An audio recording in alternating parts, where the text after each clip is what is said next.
Hello, it's Philip Cargon. There's a little button I can press that makes my life much easier. Here we go. There, hi, lovely to see you. So here we are. It's Tea with a Druid number 90.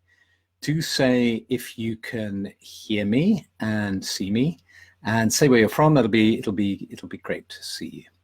Who's first? Daniel from Germany. Hello, Daniel. Great, lovely to see you. And Andre from the Netherlands. Great, welcome on this autumn evening. And Eva from Switzerland and Brian from Michigan. Lovely to see you.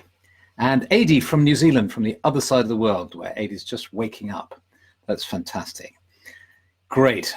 Denmark, we have Vibs from Denmark and Vivian from North Germany. Fantastic. Lovely to see you all.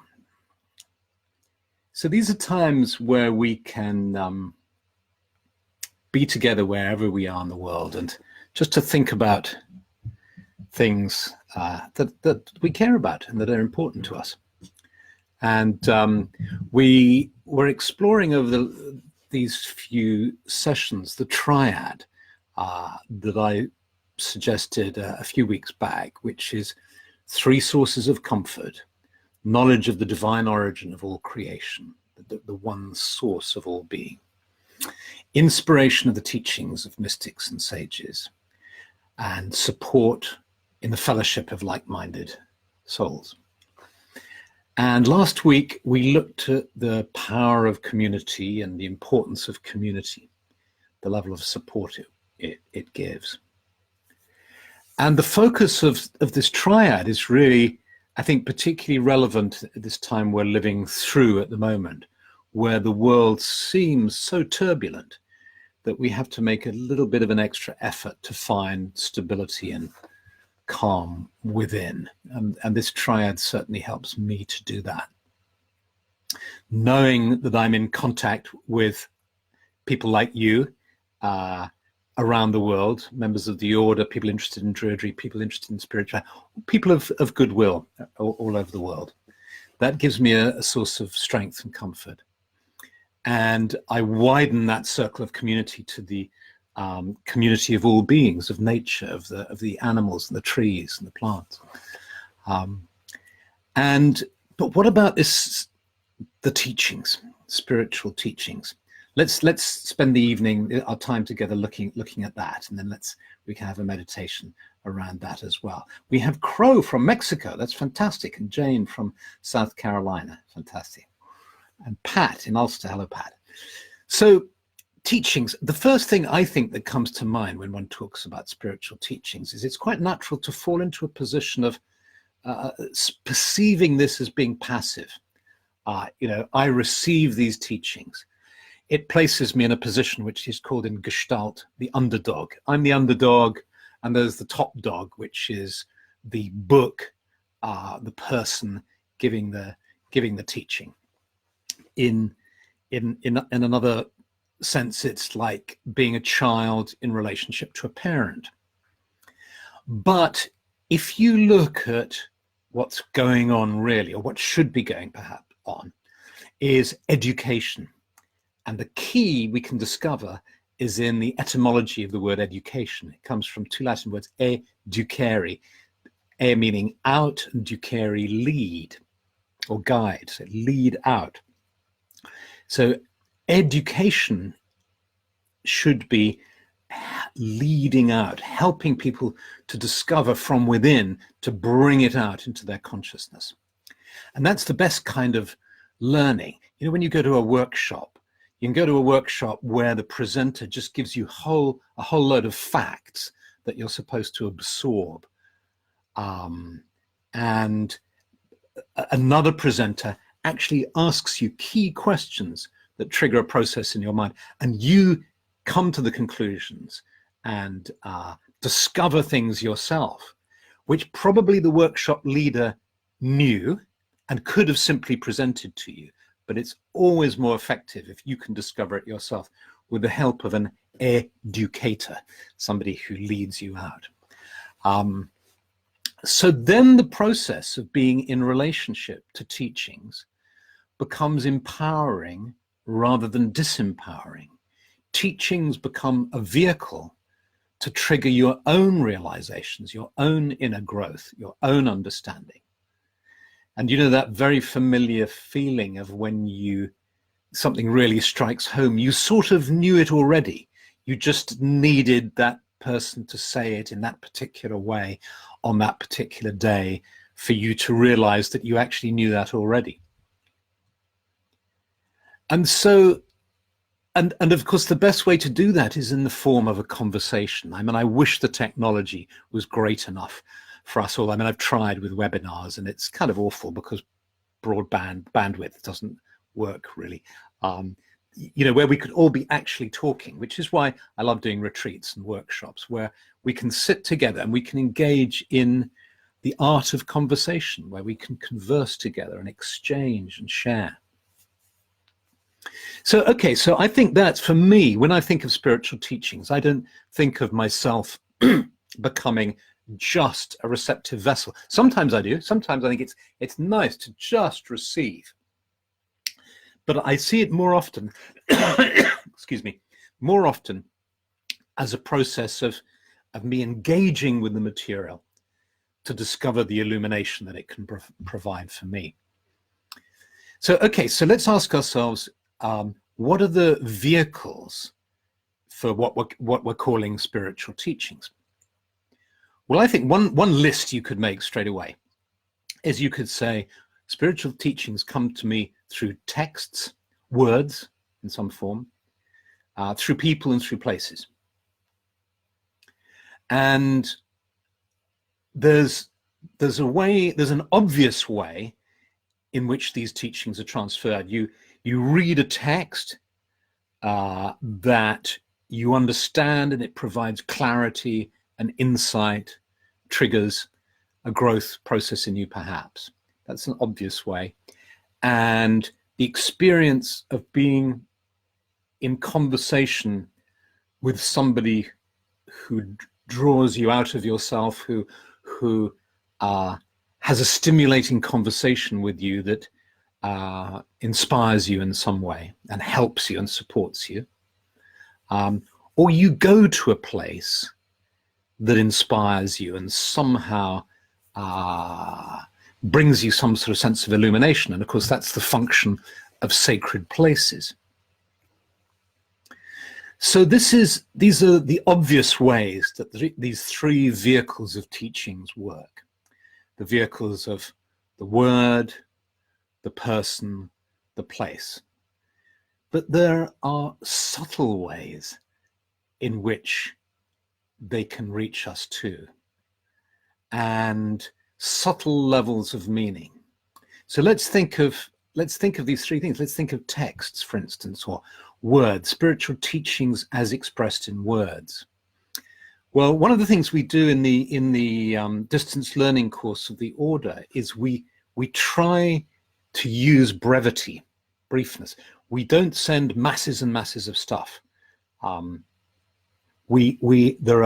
teaching is delivered in small texts called gwersi, which is the Welsh for a ray of sunshine, and also a lesson, an interesting reflection on what teaching is doing, warming you and illuminating you. So it's sent in these brief texts, and the idea is to read them, of course, but absorb them and meditate on them and work with them. The monks developed from many centuries ago the concept of lectio divina, which was taking small sections of text, usually, of course, in Christian terms, the Bible, small sections of spiritual teachings, and then reading them, absorbing whatever intellectual content is in there, but then going into a state of meditation to try to go deeper with it. Just as you might with a tarot card, take a tarot card or an animal oracle or plant oracle card and look at it and kind of enter into the scene. So with spiritual teachings, you can attempt to enter into the scene in order to make it really living and vibrant. You might find yourself drawn to even using some of the words in a mantra-like way. Say you were reading a poem of Rumi, and he evokes a particular scene, looking for the lover at dawn, and there you've got a scene. You can imagine the sun rising, and you're going out of your house with that yearning in your heart, and you enter into it like you would enter into the image of a major arcana of the tarot, entering into it. And then you might take the phrase yearning for the lover at dawn, or whatever it is, and just repeat it gently to yourself, allowing to let its meaning sink in deeper. So, okay, how would you access the subtle levels of teaching available when being in relationship with another person? Well, I think we've all experienced that, which is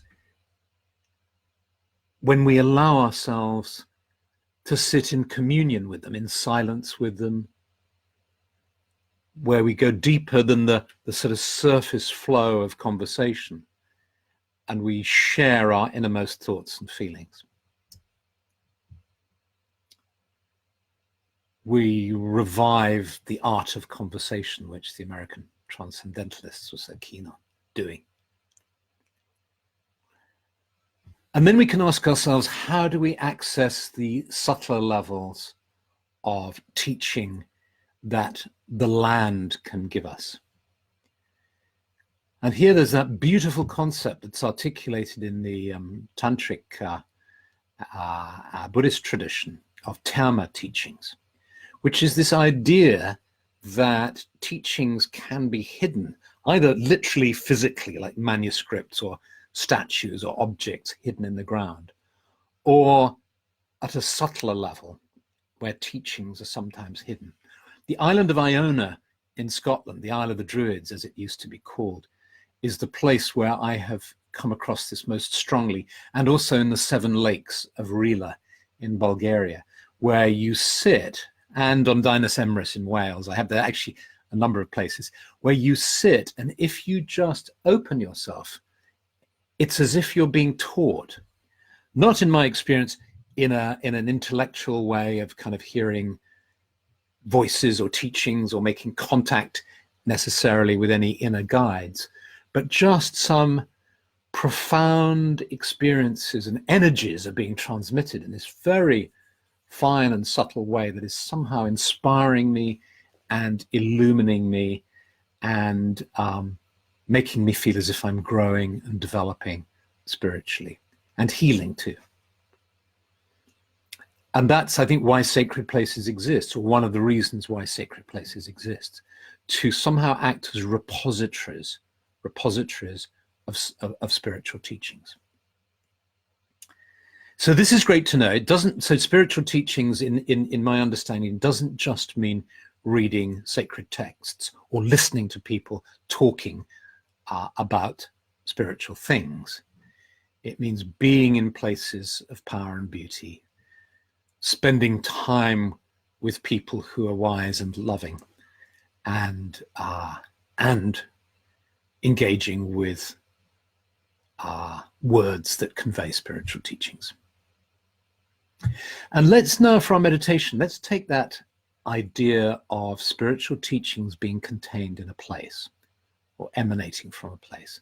And let's just do a meditation of a few minutes. And as always, you can take this technique and use it in a much more extended way on your own. But for the purposes of these broadcasts that reach lots of people, that are available to anybody, they're brief, but hopefully helpful. So if you feel like doing this, you might want to close your eyes to better concentrate on yourself. Just becoming aware of being seated in front of your screen. And you can allow that awareness of being seated in front of the screen, but at the same time, you can also start to open to another level of awareness, in which you sense yourself seated on the shore.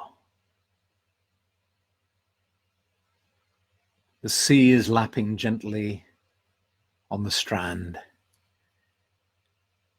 There's a canoe or a boat waiting to take you to an island that isn't very far away. You can see it just across the water there.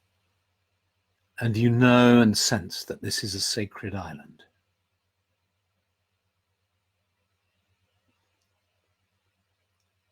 And if it feels right for you, you climb, and you don't have to go. You know, you can sit and just contemplate this island from the safety of the shore, or you can make this boat journey across. You can get into the boat and you see there some oars, and you just row yourself across the calm water, just rowing across the water until very soon you sense the keel of the boat just reaching the sand. And it's warm, so you don't mind getting out and getting your feet wet as you pull the boat up onto the sand, making sure it's safe there. And then coming to this island. And the first thing you do is you just kneel and place your hands on the earth, on the rock, on the sand, just placing your hands, just greeting the land.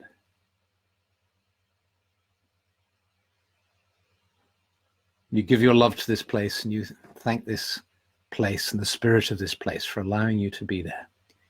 And there's this very comfortable spot just there where you decide to sit. And your purpose is just to tune in to the spirit of this land. And so you close your inner psychic eyes and you open to the land beneath you. You feel the earth, you feel the minerals, the rocks, the soil.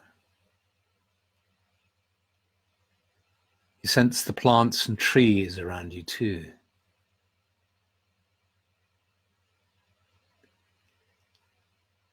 And you become aware of the sky. The sky is wide here. The energy of the sky flows into you, meeting the energy of the earth within the center of your being. And you breathe in, and you can breathe in the sea air. And as you breathe in the sea air, you can feel or sense how this is an island of healing. An island of peace, of stillness.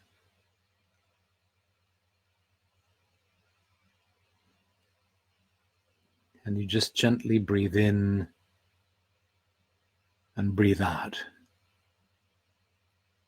breathing in the smell of the sea air.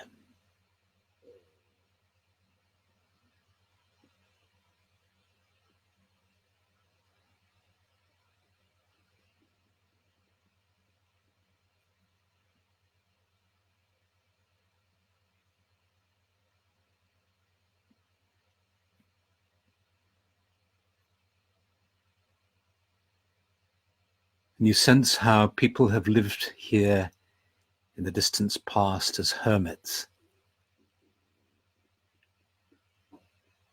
communing with the stars. And the night sky comes out now in all its beauty, and you can see all the stars above.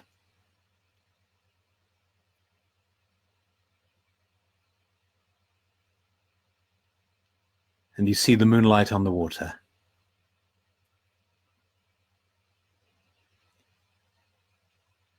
And filled with energy of the stars, it's as if time speeds up and it's dawn again.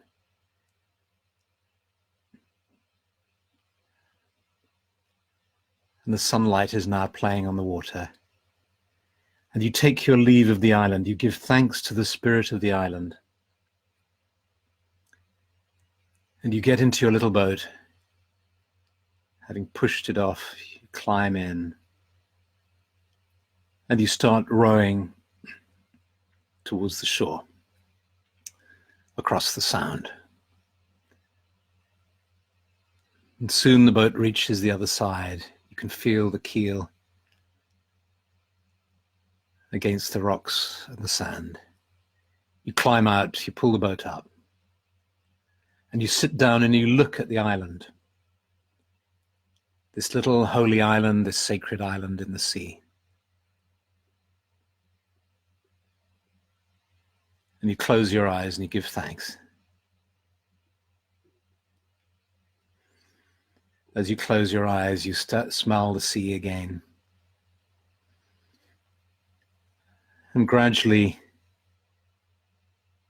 feeling calm and at peace, the scene slowly begins to fade as you become aware of being seated in front of your screen, fully present in the here and now. And when you feel ready, you open your eyes.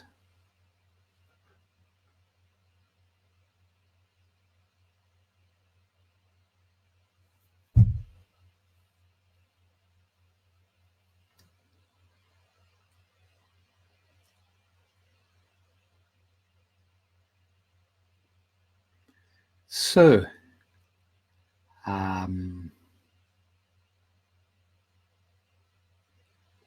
lovely. I was just reading while we all came back. I was just reading the few notes, and it's nice to hear Victor is saying it. That he had this experience in Brocéliande. Yes, that's one of those places in the forest in Brittany where you can feel that it's a place of teaching too. And so I hope you enjoyed that meditation. It was very brief. I'm conscious of that.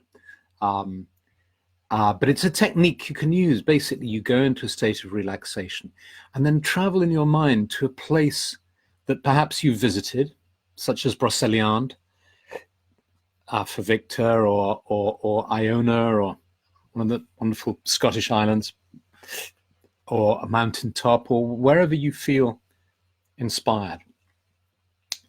And just ask to experience the teaching that this land can give you. And here's the trick that always, I think one has to perform in meditation, which is you set an intention, but you have no attachment to the outcome. Because if you're trying in your mind to try and get something, it's going to be harder. So you set your intention, you arrive at the place. That's why I like putting my hands, imagining my hands touching a place. So if I'm physically somewhere, I touch the place. You make this sort of physical contact and then ask, please may I receive some healing, some inspiration, some teachings, and then let go of your attachment to getting something. Angelica says that it seems that the silence of the island in this place is a good teacher too. Absolutely. The silence in sacred places. Joni imagined she'd finally made it to Iona. That's lovely. So thank you for being together. And next week, let's explore the first principle, the idea of the one source of all being. And have a beautiful rest of the evening or day for AD and people like him on the other side of the world, and a wonderful week. And I'll see you again next week. Okay, lots of love. Bye.